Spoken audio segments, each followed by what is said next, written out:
ഓം നമോ നാരായണായ നമ. സ്വാമി ശരണമയ്യപ്പ. നമസ്കാരം എല്ലാ പ്രിയപ്പെട്ട പ്രേക്ഷകർക്കും തൃപ്പാദപടം യൂട്യൂബ് ചാനലിൻ്റെ മറ്റൊരു വീഡിയോയിലേക്ക് സ്വാഗതം. ഇവിടെ വീഡിയോ കാണുന്നവർ ചാനലൊന്ന് സബ്സ്ക്രൈബ് ചെയ്ത് സഹായിക്കുക. തൊട്ടടുത്തുള്ള ബെൽ ബട്ടൺ ആളെന്നുള്ളത് തിരഞ്ഞെടുക്കുക. കൂടാതെ വീഡിയോ കാണുന്നവർ വീഡിയോ മുഴുവനായിട്ടും കാണുവാൻ ശ്രമിക്കുക. ഇന്നത്തെ വിഷയം ഈ കർക്കിടക മാസവുമായി ബന്ധപ്പെട്ട കുറച്ച് കാര്യങ്ങളാണ്. ഈ കർക്കിടക മാസത്തിൽ കഷ്ടകാലം അനുഭവത്തിൽ വരുന്ന ചില നക്ഷത്രക്കാരുണ്ട്. അതായത് ഒരുപാട് പ്രശ്നങ്ങൾ അനുഭവിക്കേണ്ടി വരുന്നത്, അപകട തുല്യമായിട്ടുള്ള സമയം വരുന്ന കുറച്ച് നക്ഷത്രക്കാർ. ഒരു വ്യക്തിയെ സംബന്ധിച്ച് കർക്കിടകത്തിൽ വരുന്ന ദോഷങ്ങളെന്ന് പറയുന്നത് ഏറ്റവും പ്രശ്നങ്ങൾ നിറഞ്ഞൊരു സമയമായിരിക്കും. ആ ദോഷം വന്നു കഴിഞ്ഞാൽ പ്രധാനമായിട്ട് അത് അനുഭവിച്ച് തീർത്തായിരിക്കും പോകുന്നത്. ചിലർക്കത് അനുഭവിച്ച് തീർക്കാനുള്ള യോഗം പോലും കാണത്തില്ല. പ്രധാനമായും ഇവിടെ പറയുന്ന ചില നക്ഷത്രക്കാർക്ക് വളരെയധികം കഷ്ടപ്പാടുകൾ അനുഭവത്തിൽ വരാനുള്ള സാധ്യതയുള്ള ഒരു സമയമാണ്. മരണഭയം വരെ നേരിടേണ്ടി വരുന്ന ഒരു സമയമായിരിക്കും. ആയതിനാൽ തന്നെ ഇവിടെ പറയുന്ന നക്ഷത്ര ജാതകർ പ്രധാനമായിട്ടും ശിവപൂജ, ശിവപ്രാർത്ഥന എന്നിവ നടത്തുകയും പഞ്ചാക്ഷര മന്ത്രവും നമഃശിവായ എന്ന പഞ്ചാക്ഷര മന്ത്രം നിത്യവും ജപിക്കുന്നതും മഹാമൃത്യുഞ്ജയ ഹോമം നടത്തുന്നതുമൊക്കെ പരിഹാരമായിട്ട് എടുക്കുക. ഈ രീതിയിൽ പരിഹാരം നടത്തി മുന്നോട്ട് പോയാൽ വരുന്ന ദോഷങ്ങളായിട്ടുള്ള പ്രശ്നങ്ങളെ തരണം ചെയ്ത് മുന്നോട്ട് പോകുവാൻ സാധിക്കുന്നതാണ്. മഹാദേവനെ അത്രയധികം ഭക്തിയോടെ സേവിച്ചാൽ മാത്രമേ ഈ ഒരു സമയത്തിൽ നിന്ന് നിങ്ങൾക്ക് കരകയറുവാൻ സാധിക്കുകയുള്ളൂ എന്നുള്ളതാണ് പറഞ്ഞു വരുന്നത്. പ്രധാനമായിട്ടും ഇവിടെ പറയുന്ന നക്ഷത്ര ജാതകർക്ക് അപകടങ്ങൾ, ശത്രുത വഴിയുള്ള അപകടങ്ങൾ, ഉയരങ്ങളിൽ നിന്നുള്ള വീഴ്ചകൾ, അല്ലെങ്കിൽ മറ്റൊരുവനാൽ അപായപ്പെടുത്തുക എന്നീ കാര്യങ്ങളിലൂടെയുള്ള പ്രശ്നങ്ങളായിരിക്കും നേരിടേണ്ടി വരുന്നത്. അതുമല്ല എങ്കിൽ നശിച്ചു പോകുവാൻ വേണ്ടിയിട്ടുള്ള ചെയ്വിനകളോ ആഭിചാര കർമ്മങ്ങളോ ചെയ്ത് നിങ്ങളെ ഇല്ലാതാക്കുവാൻ ശ്രമിക്കുക എന്നിങ്ങനെയുള്ള പ്രശ്നങ്ങൾ നിങ്ങൾക്ക് നേരിടേണ്ടി വരുന്നതുമാണ്. ഇതിന് ഒരു വഴി മാത്രമേ ഉള്ളൂ എന്നുള്ളതാണ്. മഹാദേവൻ്റെ അനുഗ്രഹം തേടുക എന്നതാണ്. എത്രത്തോളം മഹാദേവനെ വിളിക്കാമോ അല്ലെങ്കിൽ പ്രാർത്ഥിക്കാമോ അത്രയും നല്ലത് എന്നേ ഞാൻ പറയുകയുള്ളൂ. പ്രധാനമായിട്ടും ഇതിനൊരു പരിഹാരം എന്ന് പറയുമ്പോൾ മഹാദേവനുമായിട്ടുള്ള പ്രാർത്ഥന, മഹാദേവനെ പ്രീതിപ്പെടുത്തുക എന്നുള്ള കാര്യങ്ങളാണ്. ഈ കർക്കിടകത്തിൽ ഇത്രയധികം മരണതുല്യ യാതനകൾ അനുഭവിക്കാൻ സാധ്യതയുള്ള നക്ഷത്രങ്ങളിൽ വരുന്നൊരു നക്ഷത്രമാണ് മകം നക്ഷത്രം. മകം നക്ഷത്ര ജാതകർക്ക് അല്ലെങ്കിൽ മകം നക്ഷത്ര ജാതകർ ഒരു നൂൽപ്പാലത്തിലൂടെയുള്ള സഞ്ചാരമായിരിക്കും കർക്കിടകം തരുന്നത്. ഏത് ഭാഗത്തോട്ട് വീണാലും അപകടം ഉറപ്പ്. പ്രധാനമായും ശാരീരിക പ്രശ്നങ്ങൾ നിങ്ങൾക്ക് വന്നു ചേരും. ആരോഗ്യവുമായിട്ട് ബന്ധപ്പെട്ട് വരുന്ന ചെറിയ പ്രശ്നങ്ങൾ പോലും അവഗണിക്കാതിരിക്കുക.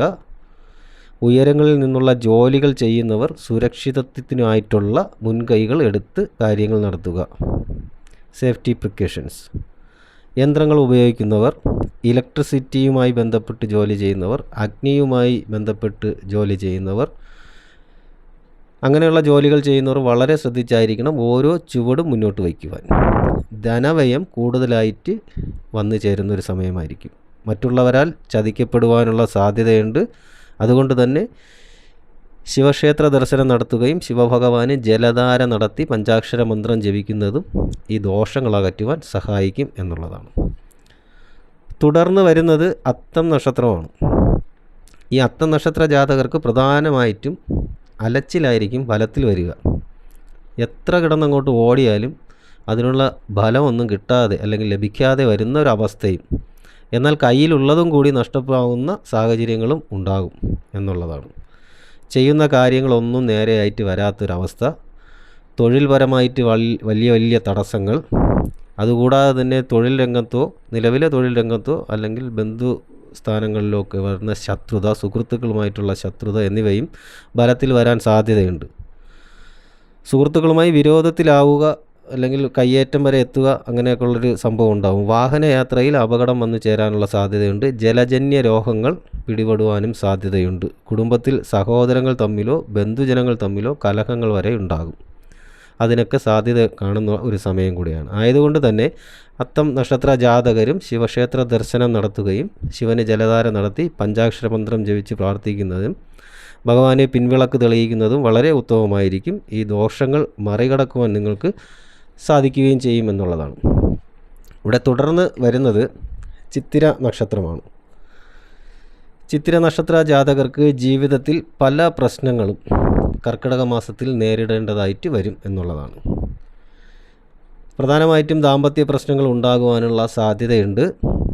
അതോടുകൂടി മനസമാധാനം നഷ്ടമാവുകയും ചെയ്യും. പല ബന്ധങ്ങളും ശത്രുതയിൽ കലാശിക്കും എന്നുള്ളതാണ്. കാര്യം നിയന്ത്രണമില്ലാതെയുള്ള പെരുമാറ്റത്തിലൂടെയുള്ള അല്ലെങ്കിൽ ആ പെരുമാറ്റത്തിലൂടെ ശത്രുക്കളെ വിളിച്ചു വരുത്തുന്നതിന് തുല്യമായിട്ടുള്ള സാഹചര്യങ്ങൾ ഉണ്ടാകും. ആവശ്യമില്ലാത്ത ബന്ധങ്ങൾ ഒഴിവാക്കുക തന്നെ വേണം. തൊഴിൽ മേഖലയിൽ തടസ്സങ്ങൾ വന്നു ചേരും.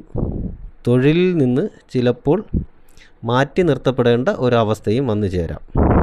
ചില ആരോഗ്യ പ്രശ്നങ്ങൾ പിടിപെടാനുള്ള സാധ്യതയും കാണുന്നുണ്ട്. അതിലിപ്പോൾ പ്രധാനമായിട്ട് എടുത്തു പറയുമ്പോൾ നാഡീ സംബന്ധമായ രോഗങ്ങളോ അല്ലെങ്കിൽ ഉദര സംബന്ധമായിട്ടുള്ള രോഗങ്ങളോ അങ്ങനെ രീതിയിലുള്ള ആരോഗ്യ പ്രശ്നങ്ങൾ ചിത്തിര നക്ഷത്രക്കാരെ ചില സമയത്ത് ഇല്ലെങ്കിൽ ഈ സമയത്ത് അലട്ടിയേക്കാം. സുഹൃത്തുക്കളെ തിരഞ്ഞെടുക്കുമ്പോൾ ശ്രദ്ധിക്കുക.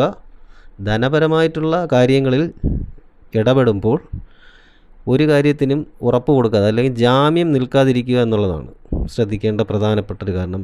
ചതിവ് പറ്റാനുള്ള സാധ്യതയുണ്ട്. പ്രശ്നങ്ങൾ ഉണ്ടാകും എന്ന് തോന്നുന്ന സന്ദർഭങ്ങളിലൊക്കെ അതിൽ നിന്ന് ഒഴിഞ്ഞു പോകുവാൻ ശ്രമിക്കുക. ചിത്തിര നക്ഷത്ര ജാതകരും ഈ സമയം ശിവഭഗവാനെ ജലധാര കഴിപ്പിച്ച് പഞ്ചാക്ഷര മന്ത്രം ജപിക്കുന്നത് ദോഷങ്ങൾ മാറ്റിയെടുക്കുവാൻ സാധിക്കുന്നതാണ്. കൂവള കൊണ്ട് മാല കെട്ടിയിടുന്നത് ശിവഭഗവാനെ പ്രീതികരമാക്കുന്നൊരു കാര്യമാണ്. ശിവഭഗവാനെ മനസ്സിരുത്തി എത്രത്തോളം പ്രാർത്ഥിക്കുന്നുവോ അത്രയും ഗുണഫലങ്ങൾ നിങ്ങൾക്കുണ്ടാകും. ഇവിടെ പറഞ്ഞിട്ടുള്ള നക്ഷത്രക്കാരും പറയാത്ത മറ്റ് നക്ഷത്രക്കാരും ശിവക്ഷേത്ര ദർശനം നടത്തി പ്രാർത്ഥിക്കുന്നത് ഈ കർക്കിടക മാസത്തിൽ പ്രാർത്ഥിക്കുന്നത് വളരെ ഉത്തമമായിരിക്കും. അപ്പോൾ ഈ രീതിയിലാണ് കർക്കിടകത്തിൽ കഷ്ടതകൾ അനുഭവിക്കുവാൻ സാധ്യതയുള്ള കുറച്ച് നക്ഷത്ര ജാതകരുടെ ഫലങ്ങളും അതിൻ്റെ പരിഹാരങ്ങളും എന്ന് പറയുന്നത്. ഈ വീഡിയോ നിങ്ങൾ കേട്ടതിന് ശേഷം വീഡിയോ നിങ്ങൾക്ക് ഉപയോഗപ്രദമാണെന്ന് തോന്നിയാൽ വീഡിയോ മറ്റുള്ളവർക്ക് കൂടി ഷെയർ ചെയ്ത് കൊടുക്കുക. വീഡിയോ ലൈക്ക് ചെയ്യുക. കൂടാതെ നിങ്ങളുടെ വിലയേറിയ അഭിപ്രായങ്ങളും നിർദ്ദേശങ്ങളുമൊക്കെ കമൻ്റായിട്ട് രേഖപ്പെടുത്തുക.